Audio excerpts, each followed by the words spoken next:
नमस्कार मित्रों, सिवाय ऑनलाइन क्लासेज में आप सभी का हार्दिक स्वागत है। लास्ट वीडियो में हमने चर्चा की थी स्वरों के बारे में। स्वरों का वर्गीकरण देख लिया था हमने, कितने प्रकार के होते हैं, किस किस आधार पर इनको बांटा गया है, वो सारी चीजें हमने लास्ट वीडियो में कर ली थी। आज हम व्यंजन वर्ण को देखेंगे कि व्यंजन वर्ण किसे कहते हैं, इनका वर्गीकरण किन किन आधारों पर किया गया है, कितने इनके भेद हैं, ये सारी चर्चाएं आज हम डिटेल से करेंगे। एक छोटी से छोटी बात और बड़ी से बड़ी जो भी इससे संबंधित पहलू होंगे वो सारे के सारे आपको बताए जाएंगे। तो देखिए, आज का हमारा जो बिंदु होगा वह होगा व्यंजन। व्यंजन व्यंजन किसे कहते हैं? वे ध्वनियां जो किसी की सहायता से उच्चारित होती हैं उन्हें हम व्यंजन कहते हैं। अर्थात स्वरों की सहायता से उच्चारित होने वाली ध्वनियां व्यंजन कहलाती हैं। परिभाषा लिख रहा हूं मैं, ध्यान दीजिएगा, नोट्स भी बनाते जाइएगा साथ में। स्वरों की सहायता से उच्चारित होने वाली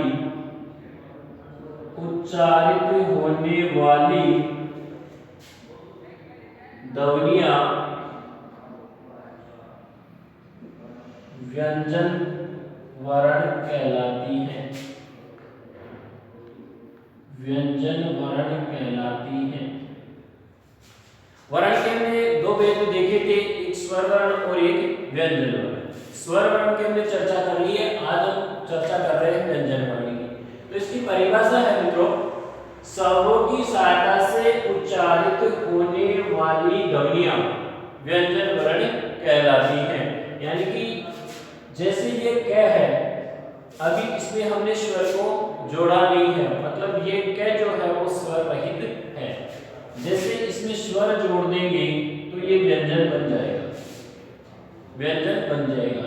इस स्वर की सहायता से उच्चारित होते हैं ये व्यंजन, इसलिए इनको क्या कहा जाता है? व्यंजन वर्ण। यानी कि स्वतंत्र रूप से उच्चारित नहीं होते हैं, ये स्वरों की सहायता से ही उच्चारित होते हैं। अब बात आती है कि व्यंजनों की संख्या कितनी होती है हिंदी में। हिंदी में व्यंजनों की संख्या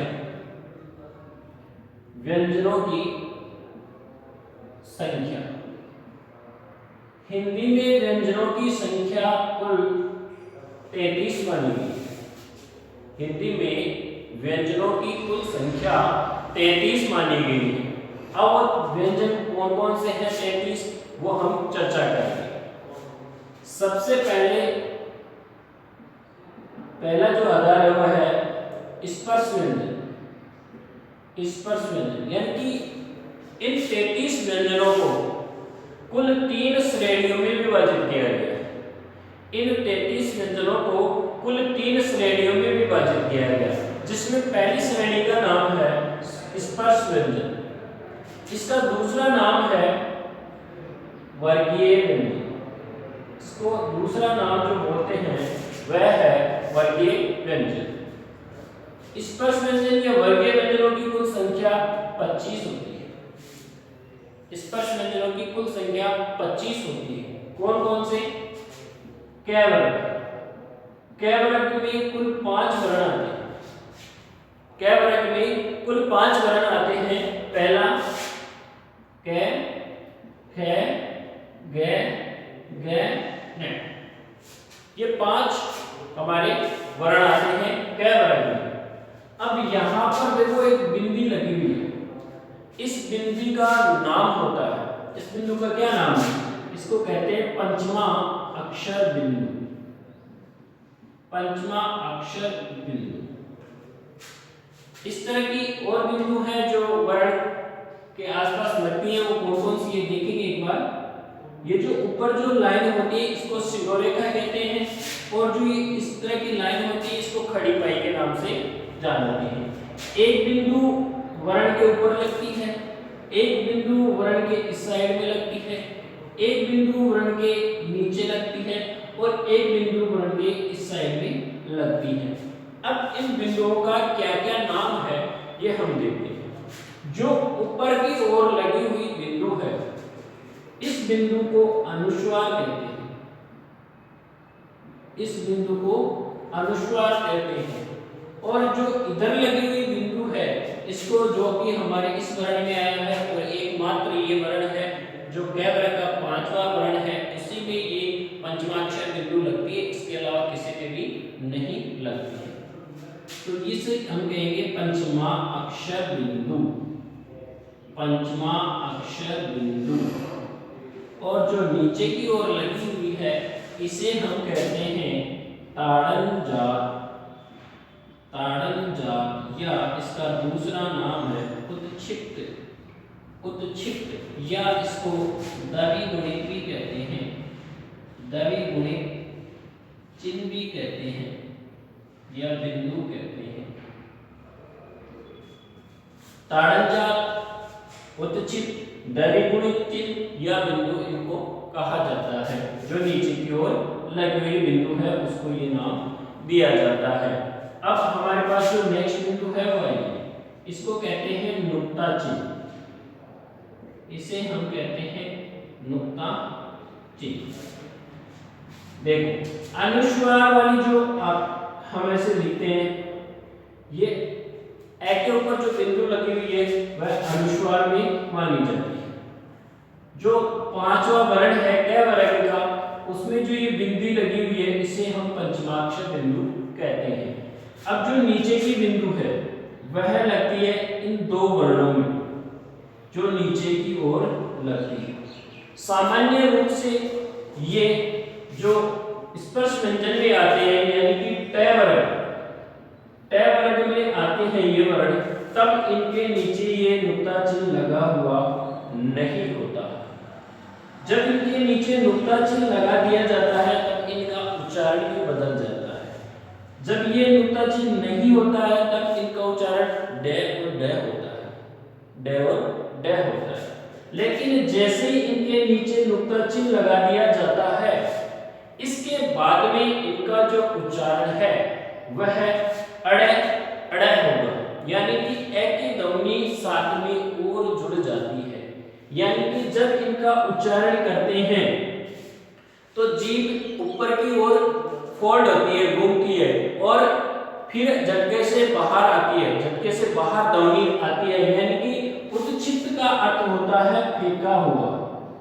उत्क्षिप्त का अर्थ होता है फेंका हुआ। जब इन दो वर्णों का हम उच्चारण करते हैं तो उच्चारण करने पर ऐसा लगता है जैसे हम इन वर्णों को फेंक रहे हैं। फेंक रहे हैं, जैसे उच्चारण करके देखेंगे अड़े अड़े, एक हमने किया डे, फेंका हुआ सा प्रतीत होता है, लेकिन अड़े अड़े जब उच्चारण करते हैं तो ऐसा लगता है जैसे हम फेंक रहे हैं।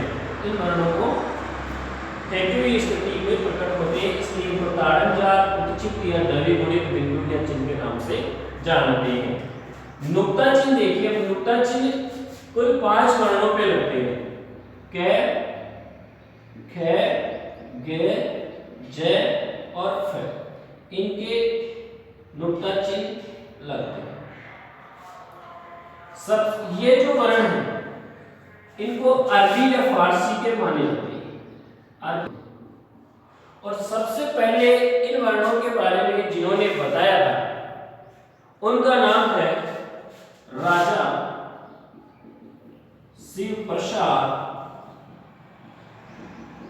सितार-ए-हिंद।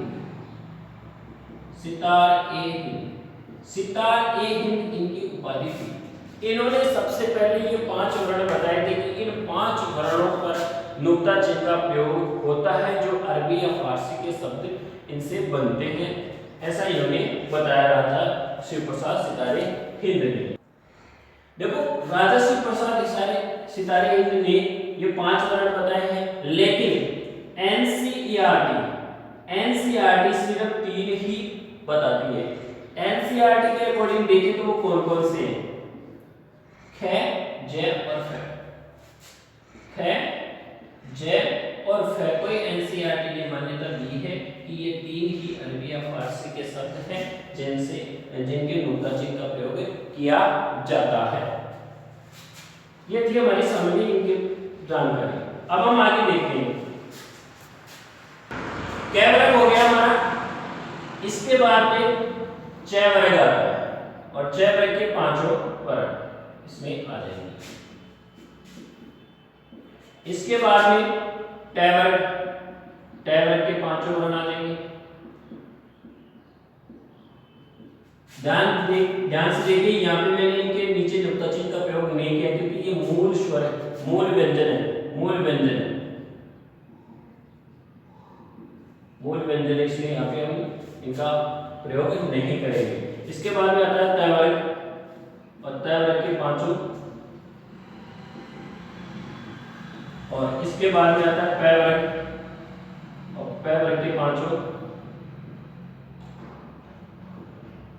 यानी कि क छ ट ट प ये पांच वर्ग ऐसे हैं जिनमें वर्ण भी कितने होंगे, पांच पांच भी होंगे। इनके अलावा जो दो श्रेणियां बची उनमें ऐसा नहीं है। अगली श्रेणी देखते हैं हम। अगली श्रेणी है अंतस्थ व्यंजन। अंतस्थ व्यंजन, अंतस्थ व्यंजनों की कुल संख्या 4 होती है। ये र ल और व, ये र ल और व। तीसरी जो श्रेणी, जो अंतिम जो श्रेणी है वह है ऊष्म व्यंजन। ऊष्म व्यंजन, और ऊष्म व्यंजनों की संख्या भी कितनी होती है, 4 होती है। कौन कौन सी? स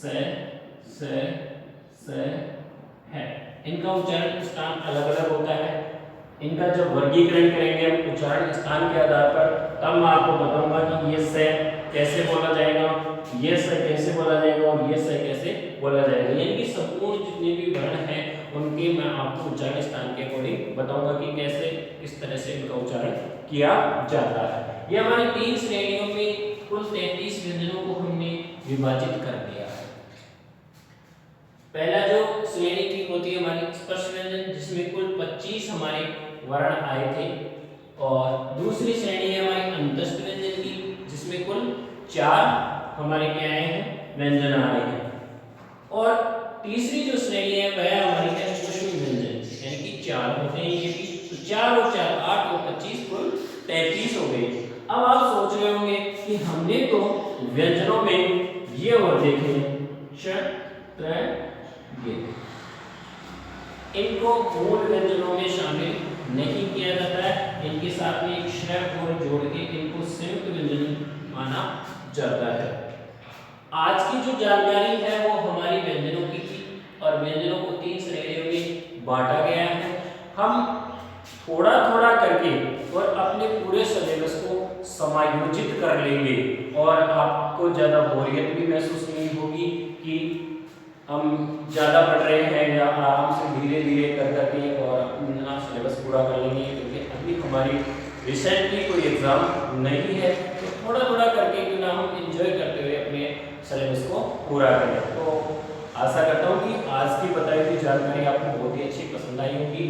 तो आप हमारे चैनल को सब्सक्राइब करें, लाइक करें, शेयर करें, और जो चीज़ समझ में नहीं आए कमेंट के माध्यम से कमेंट कर सकते हैं। जो भी आपका वांछित आंसर होगा मैं जरूर देने की कोशिश करूँगा। तब तक के लिए गुड बाय, और आप ऐसे बने। धन्यवाद।